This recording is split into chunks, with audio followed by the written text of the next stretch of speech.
Olá amigos, sejam bem-vindos ao canal Fumaça Literária. Meu nome é Pedro Leite e hoje nós vamos falar a respeito deste livro aqui, 2666, do escritor chileno Roberto Bolanho. E então, vamos lá?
Seja então muito bem-vindo e muito bem-vinda.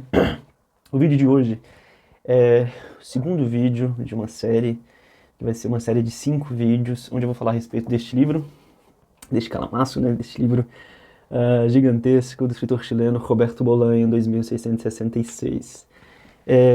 Para aqueles que não conhecem, né, o livro está dividido em 5 partes, né, 5 partes, que são 5 partes autônomas, né, então, apesar delas conversarem entre si, são 5 partes que têm independência. Você pode pegar o livro e decidir ler uma única parte, que é suficiente, no sentido de que de cada parte é independente, autônoma, né?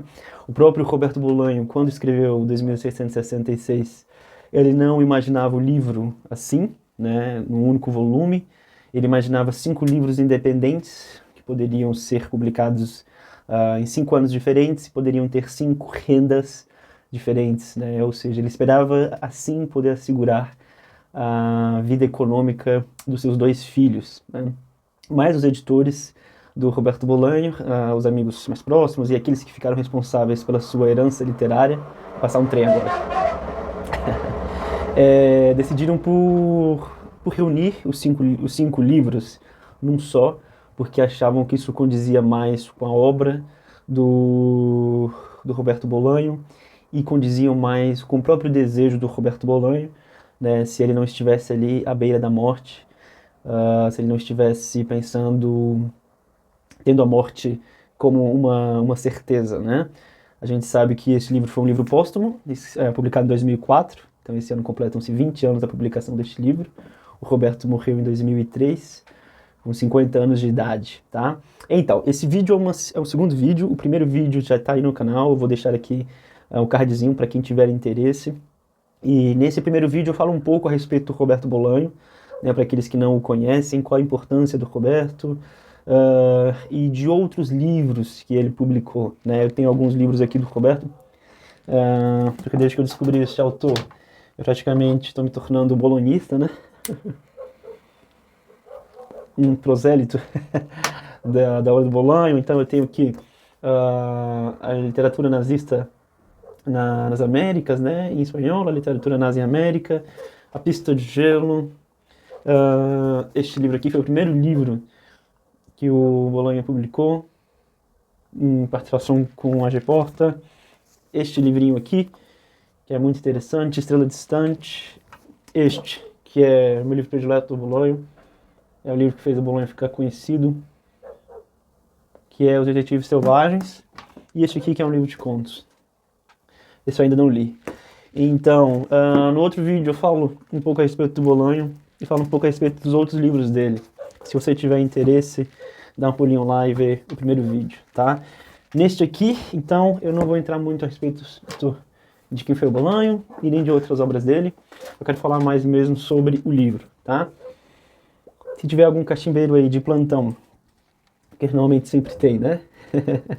O cachimbo da vez é um bulldog, o Shape Bulldog, né? Do querido artesão André Hayat, né? Um artesão aí do Brasil, lá do Rio Grande do Norte. Belíssimo, belíssimo cachimbo, se não me engano, feito em madeira de Iburana. Mas posso estar errado, não tenho certeza, tá? E o tabaquinho da vez é uma mistura de misturas. Tá aqui nesse vidro a vácuo, né? Que é um vidro ideal para guardar tabaco de cachimbo.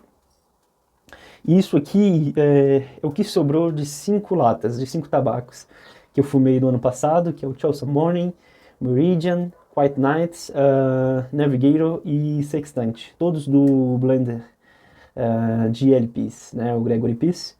E tem vídeo de cada um desses tabacos aqui no canal, para quem tiver interesse. Então tem um vídeo aí de cada um desses tabacos, tá? Abrindo a lata e provando pela primeira vez. O que sobrou de cada latinha eu juntei. E aqui tá uma mistura bem interessante, bem complexa, né? Porque esses 5 tabacos são complexos por si só, essas 5 misturas. E aqui eu tô deixando então eles 5 juntos misturados e casando. E tem sido uma mistura muito boa, mistura mais complexa, mas que tenho gostado de fumar, tá? Então é isso, sem mais delongas, vamos falar de Roberto Bolanho e 2666, tá? Vou até deixar aqui o cachimbinho aqui de lado. Beber um golinho de café. E vamos lá. Então, o 2666 é dividido em 5 partes, né? A saber, quais são então as 5 partes? É a parte dos críticos, a parte de Amalfitano, a parte de Fate, a parte dos crimes e a parte de Archambault. No primeiro vídeo eu falei a respeito da parte dos críticos e hoje eu quero falar a respeito da parte de Amalfitano, que é a parte que vai da página 163, aqui nessa edição belíssima da Companhia das Letras, não sei se vocês vão conseguir ver a parte de Amalfitano, até a página... Cadê? Até a página...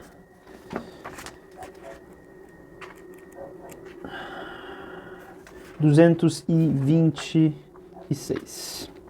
Tá? Então não é uma parte tão grande entre as 5 partes.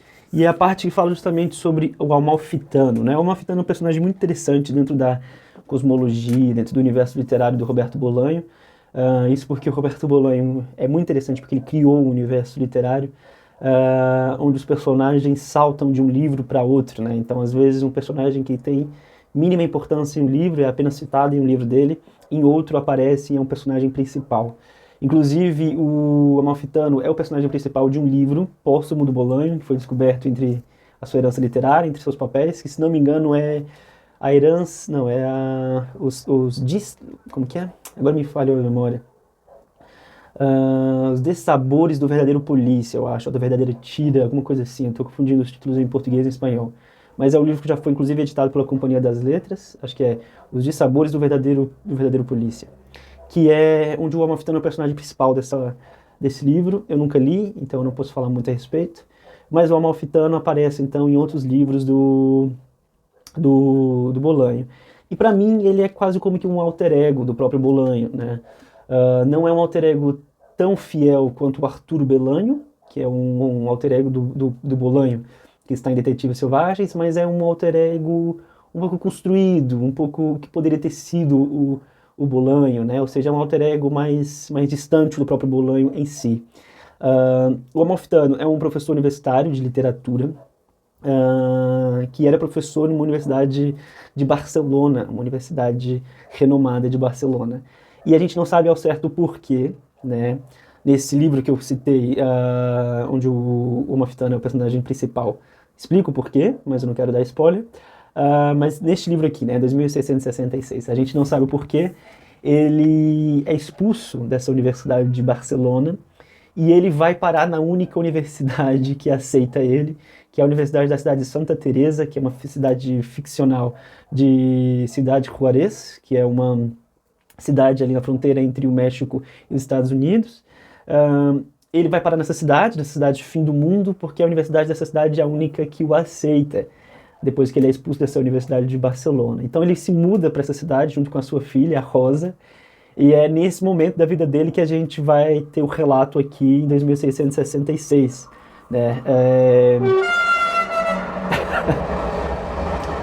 Eu não sei porquê, mas tem uns trens, tem uns comboios que quando passam aqui quase não fazem barulho, enquanto outros fazem um barulho gigantesco. Mas então, né? Então é nesse momento que a gente vai acompanhar o Amalfitano. Ele está lá em Santa Teresa, né? É professor da Faculdade de Filosofia e Letras da Universidade de Santa Teresa.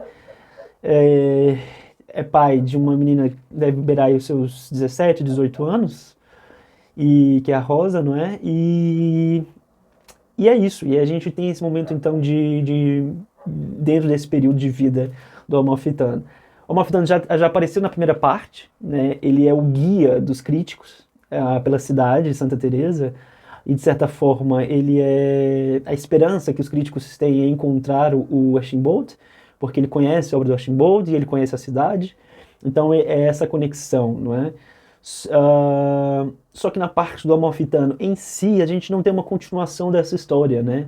A gente termina a primeira parte e a gente acha que vai ter uma continuação dessa história agora sob a perspectiva do Amalfitano, uma vez que ele já foi introduzido na primeira parte. Mas a verdade é que não. A gente vai ter aí um relato de outra história, muito mais focado talvez nas próprias aventuras do Amalfitano, a própria história do Amalfitano em si, principalmente da esposa dele. Muitas páginas são dedicadas à história da esposa dele, que é uma esposa meio louca, assim, meio doidona da cabeça, sai de casa, enfim. E da filha dele, né? O envolvimento da filha dele com um desconhecido. Que a gente vai falar um pouco mais disso mais à frente. Mas enfim, né? O Amalfitano está passando por um processo de loucura, a gente pode dizer assim. Ele começa a ouvir vozes na cabeça dele e ele está em estado de pânico, de terror, porque estão acontecendo vários feminicídios na cidade, vários assassinatos de mulheres, né? Que vão ser mais abordados com mais afinco na parte dos crimes, mas que na primeira e na segunda parte é só citado. E ele está com muito medo de que a filha dele seja assassinada, né? Então ele está ali num processo tanto reflexivo da vida dele, onde ele já é um senhor de 50 anos, que havia estado numa faculdade renomada e meio que decaiu na vida, foi parar naquele fim de mundo, sem saber o porquê. Está em depressão, né? É um senhor solteirão, não tem ninguém. E tem uma filha e morre de preocupação com essa filha. E ao mesmo tempo várias coisas que vão acontecendo na vida dele, né? Ele vai ter um envolvimento muito interessante com o filho do reitor da universidade, né? Se não me engano, não, o reitor da universidade é o Negrete, que deixei anotado aqui. Ele vai ter um envolvimento com o filho do diretor da Faculdade de Filosofia e Letras, que é justamente o Augusto Guerra, né? E esse envolvimento, não necessariamente um envolvimento amoroso, não estou querendo dizer isso aqui, não me entendam mal. Apesar dessa possibilidade não ser descartada, não é? E ser bastante interessante também, este envolvimento do Amalfitano com o filho do diretor Augusto Guerra.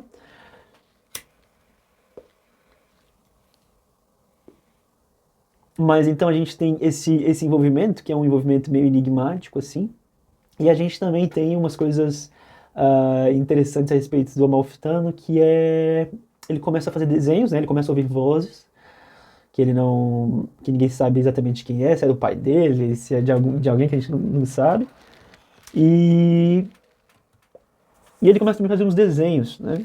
Durante as aulas dele, ele começa a fazer uns desenhos enigmáticos, assim, que são muito interessantes. E que ele fica tentando entender o que são esses desenhos e parece não conseguir explicar para si mesmo o que são esses desenhos, né? Parece que ele faz esses desenhos em um momento de inconsciente, né? Não são desenhos feitos inconscientes. E quando ele olha pro papel, parece que ele está rabiscando alguma coisa, ele vê esses desenhos e ele não sequer nem entende a razão desses desenhos, né? E isso é muito engraçado, isso é muito interessante e instigador da gente querer saber, né? Ele faz esses desenhos na lousa para os alunos dele verem, né? E é muito engraçado, assim, porque nem ele sabe mais ou menos o que ele está fazendo com aquilo ali, o que ele quer dizer com aqueles desenhos. Ele fica tentando investigar para descobrir. E ao mesmo tempo ele vê que os alunos estão todos copiando, cheios de interesse, e ele não sabe nem o que ele está fazendo, né? Então é bem interessante. E tem essa questão da loucura, né? Ah, do que é a loucura, de como a loucura pode assolar uma pessoa e como ela pode ser contagiosa, né? Então, por exemplo, aqui a gente tem nessa parte, que é uma parte que eu grifei aqui, que diz assim: a loucura é contagiosa, pensou Malfitano, sentado no chão do alpendre de casa, enquanto o céu se fechava de repente, e já não se podia ver a lua, nem as estrelas, nem as luzes errantes que costumam ser observadas, sem necessidade de binóculo nem telescópio, naquela zona do norte de Sonora e sul do Arizona. As frases do Bolaño são muito longas, né? Eu acho que essa tradução conseguiu ser bem fiel nisso. É uma coisa que eu percebi lendo a obra diretamente do espanhol, é que isso é uma característica do Bolaño, né? Frases muito longas. Você vê que aqui quase não tem vírgula, que é: a loucura é contagiosa. Pensou Amalfitano sentado no chão do alpendre de casa, enquanto o céu se fechava de repente, já não se podia ver a luz da lua, nem as estrelas, nem as luzes errantes que costumam ser observadas, sem necessidade de binóculo nem telescópios, naquela zona do norte de Sonora e sul do Arizona, né? Então, a loucura é contagiosa. E ele fala isso também por causa da mulher dele, né? A mulher dele entrou em um processo de loucura, ela inclusive vai atrás de um poeta, ela tem envolvimento sexual com esse poeta e marcou a vida dela de alguma forma. E a passagem da mulher dele é muito louca, assim, né? Que a mulher dele, inclusive, transa em cemitérios. Então, o interessante do Bolaño, né? Ele tem isso também, é que os livros dele são muito uma boneca russa. Não sei se vocês sabem o que é, mas é aquela bonequinha, acho que é Mariosca que se chama, que você vai abrindo ela e vai aparecendo outra dentro, uma dentro da outra, né? E é isso, as histórias do Bolaño são uma dentro da outra, né? A gente, por exemplo, a gente está lendo a história do Amalfitano e do nada ele começa a falar da história da mulher do Amalfitano e entra muito, às vezes mais do que você julga necessário, assim, né? Às vezes você tá lendo ali e você fala, pô, mas eu quero saber do... eu quero saber do Amalfitano, pô, eu quero saber da mulher dele, né? Mas é muito interessante, apesar disso, acaba sendo envolvente, né? Aqui os desenhos que eu queria mostrar. Não sei se vocês vão conseguir ver, mas tem aí os desenhos, né? Que são desenhos geométricos. E a geometria é uma coisa interessante nessa parte do Amalfitano, né? Eu vou falar um pouco disso já já. Mas então tem os desenhos, por exemplo, aqui tem um triângulo, aí tem uma ponta do triângulo. Eu sou péssimo em geometria, não sei nada, então não sei nem falar se isso aqui é um triângulo, sei lá, como que é o nome dos triângulos. Mas então, tem um triângulo e aí tem uma ponta, Aristóteles, Platão e Heráclito, né, em uma das pontas. Aí depois tem outro triângulo cortado por uma linha, aí tem nas pontas Aristóteles, Platão, Heráclito, Thomas More. Tá. Depois tem os outros desenhos e tem toda essa discussão, né? Depois tem esses losangos. Isso é um losango? Acho que não. Mas tem esses desenhos. Não, esse não é um losango, né?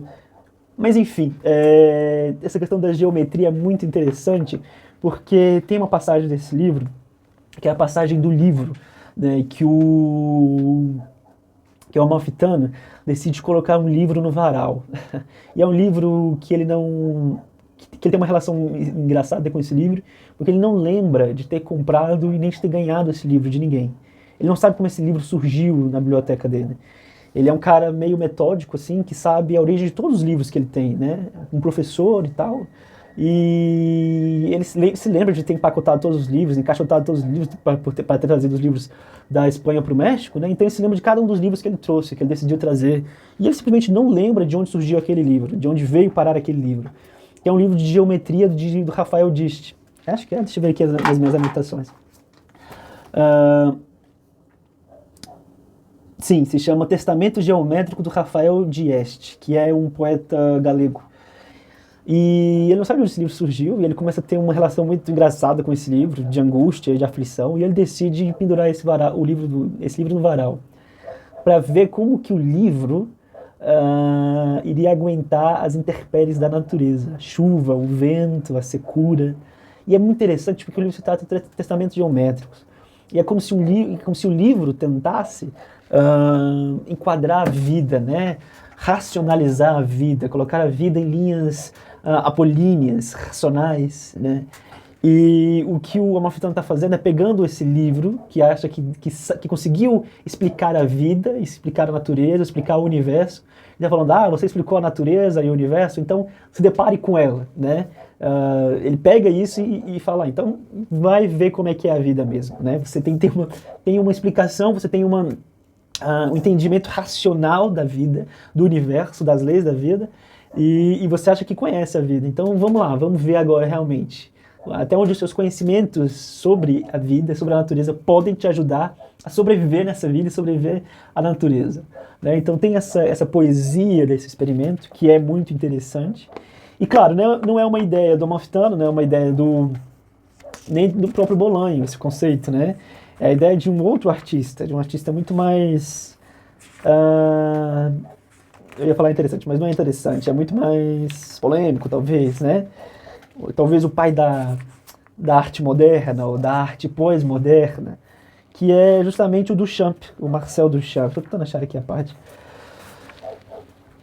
Fala aqui. A ideia, claro, era de Duchamp, né? E o Duchamp fez esse experimento, né? Eu vou ler aqui a parte que fala. Da sua estada em Buenos Aires só existe ou só se conserva um handmade, né? O Duchamp era famoso pelos seus handmades. Ou seja, ele pegava um objeto já feito e transformava esse objeto em uma obra de arte, né? Como o mictório, né? Que ele escreveu a fonte e colocou ali exposto e pronto, virou uma obra de arte. Se bem que sua vida inteira fosse um handmade, que é uma forma de apaziguar o destino e ao mesmo tempo enviar sinais de alarme. Perdão.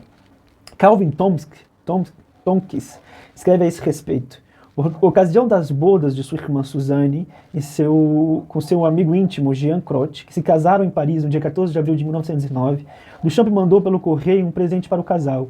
Eram umas instruções para pendurar um tratado de geometria na janela do seu apartamento e prendê-lo com barbante, para que o vento pudesse folhear o livro, escolher os problemas, virar as páginas e arrancá-las. Como se pode ver, Duchamp não se limitou apenas a jogar xadrez em Buenos Aires. Prossegue Tomkins. Pode ser que a falta de alegria desse handmade Malheureux, é uma palavra francesa que eu não sei como pronunciar corretamente, mas é Malheureux, acho. Como Duchamp o chamou, resultasse num presente chocante para os recém-casados. Mas Suzanne e Jean seguiram as instruções do Duchamp com bom humor. De fato, chegaram a fotografar o livro aberto suspenso no ar. Imagem que constituiu o único testamento da obra que não conseguiu sobreviver a semelhante exposição aos elementos. E mais tarde, Suzanne pintou um retrato dele intitulado Le Handmade Malheureux, de Marcel. Como explicaria Duchamp a Cabane, me divertia introduzir a ideia da felicidade e da infelicidade nos handmades. E depois havia a chuva, o vento, as páginas voando, era uma ideia divertida. Vou me retratar. Na realidade, o que Duchamp fez em Buenos Aires foi jogar xadrez. Yvonne, que gostava dele, acabou farta de tanto jogo ciência e voltou para a França. Prossegue Tomkins.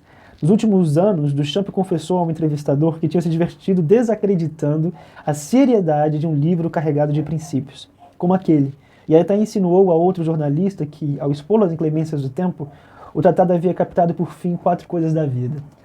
Então é essa ideia, né? E esse livro, pendurado ali no varal do Amalfitano, vai ser um livro que vai ser quase que um personagem nessa história, nessa parte do Amalfitano, né?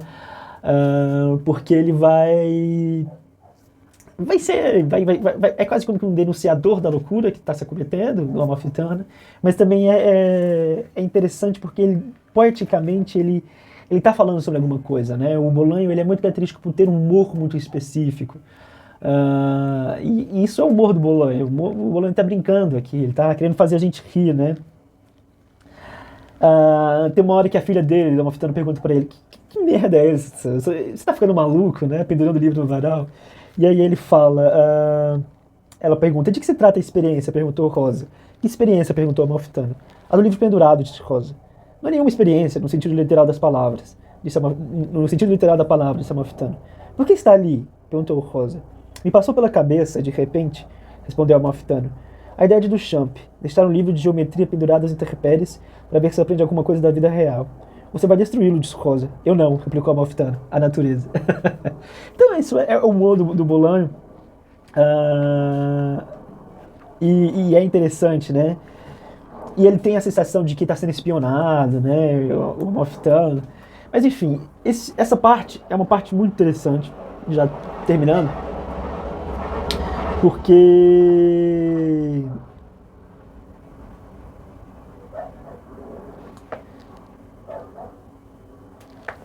é um retrato tanto da cidade, né, da Santa Teresa e do meio literário e acadêmico da cidade, dos crimes também, que começam a se anunciar.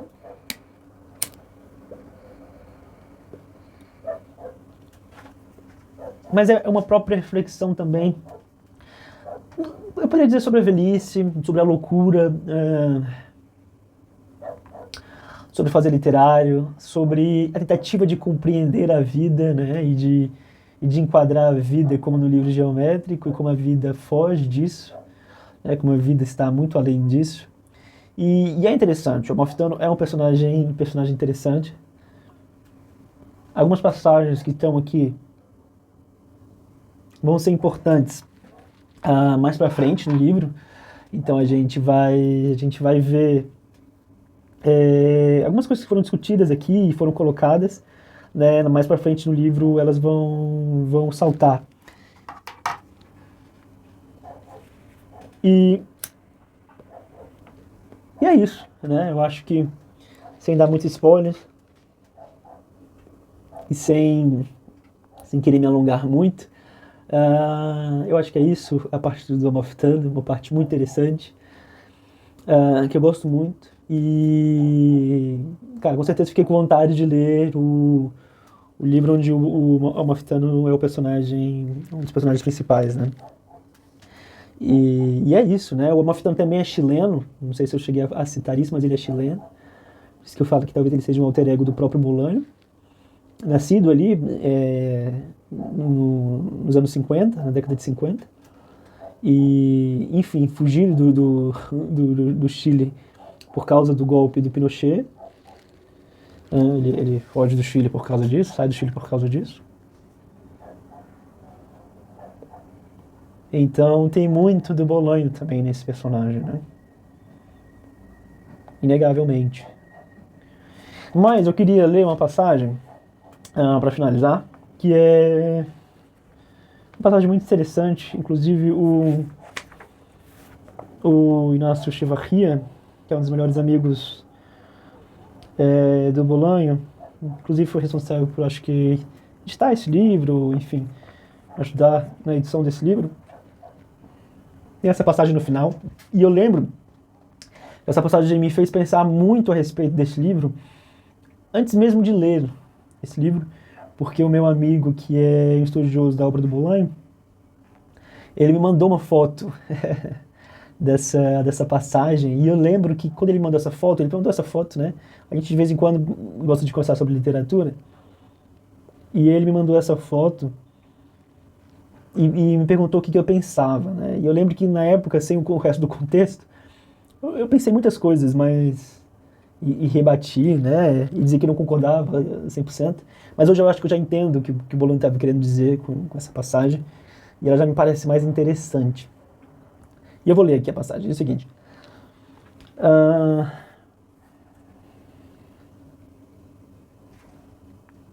A menção a Tracal fez Amalfitano pensar enquanto dava uma aula de forma totalmente automática numa farmácia que ficava perto da sua casa em Barcelona e a que costumava ir quando precisava de um remédio para Rosa.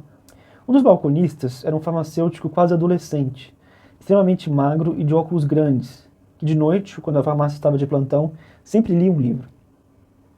Uma noite, Amalfitano perguntou a ele, para dizer alguma coisa enquanto o jovem procurava nas prateleiras, de que livro gostava e que livro era o que estava lendo naquele momento. O farmacêutico respondeu, sem se virar, que gostava de livros do tipo A Metamorfose, Bartleby, Um Coração Simples, Um Conto de Natal. Depois disse que estava lendo Bonequinha de Luxo, de Capote. Sem considerar que Um Coração Simples e Um Conto de Natal eram, como o nome deste último indicava, contos e não livros, era revelador o gosto daquele jovem farmacêutico ilustrado, e que talvez em outra vida tenha sido Tracal, ou que nessa talvez ainda lhe estivesse reservado escrever poemas tão desesperados quanto seu distante colega austríaco, que preferia claramente, sem discussão, a obra menor à obra maior. Que preferia claramente, sem discussão, a obra menor à obra maior. Escolhia a metamorfose em vez de o processo, Escolhia Bartleby em vez de Moby Dick. Escolhia um coração simples em vez de Bouvard e Peuchet. E um conto de Natal ao invés de um conto de duas cidades. Ou As Aventuras do Sr. Pickwick. Que triste paradoxo, pensou Amalfitano. Nem mais os farmacêuticos ilustrados se atrevem a grandes obras, imperfeitas, torrenciais, as que abrem caminhos no desconhecido. Escolhem os exercícios perfeitos dos grandes mestres, ou o que dá na mesma, querem ver os combates de verdade, nos quais os grandes mestres lutam contra aquilo. Isso é aquilo que atemoriza a todos nós, isso é aquilo que acordava e põe na defensiva, e é sangue, ferimentos mortais e fetidez. Que triste paradoxo, pensou Amalfitano, nem mais os farmacêuticos ilustrados se atrevem a grandes obras, imperfeitas, torrenciais, as que abrem caminhos no desconhecido, escolhem os exercícios perfeitos dos grandes mestres, ou o que dá na mesma, querem ver os grandes mestres em sessões de treinos de esgrima, mas não querem saber dos combates de verdade, nos quais os grandes mestres lutam contra aquilo. Isso é aquilo que atemoriza a todos nós. Isso é aquilo que acordava e põe na defensiva. E é sangue, e ferimentos mortais e fetidez. O Bolani está fazendo aqui uma própria crítica aos seus leitores, talvez, ou aos leitores de forma geral, né? Que preferem as obras fechadinhas, as obras concluídas, as obras bonitinhas, as lutas de esgrimas, né? As lutas, como eu poderia falar, ensaiadas e performáticas, né? Ou seja, quando já se tem o Ctrl-C, o Ctrl-V ali da coisa, né? Como um caminho já trilhado, né? E poucos se atrevem a seguir um escritor que está abrindo um caminho novo, né? Que está adentrando numa mata densa e não sabe nem para onde está indo. Mas essas obras são interessantes. Mas o que o Bolani está falando é que hoje em dia há muito poucas pessoas que se interessam por essas obras, né? E a própria função da arte em si, a própria função da literatura em si, eu acho que o Bolani está discutindo aqui, né? Poucas pessoas já ainda veem a literatura como uma arte onde pode haver o experimentalismo, pode haver uma tentativa de novo, uma coisa experimental, inovadora, sangue e fetidez, né? E podridão. As pessoas hoje em dia querem ler um livro que seja aprazível, né? E seja redondo, e que não dê muito trabalho. E que seja, acima de tudo, entretenimento, né? E onde fica a arte nisso, né? Onde fica o fazer artístico no ofício da escrita, né? Mas é isso, amigos. Essa é a parte do Amalfitano. Eu vou ficando por aqui com o meu cachimbo e os livros. Se você gostou, não deixe de deixar, né? Não se esqueça de deixar seu comentário aí. E a gente vai se falando.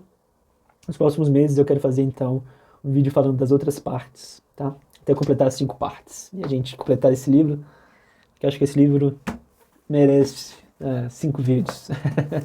E eu acho que eu não conseguiria falar em um vídeo de 1 hora que fosse tudo que esse livro pode nos fazer conversar sobre, tá bom? Então é isso. Um abraço. Permaneçam em paz e bem.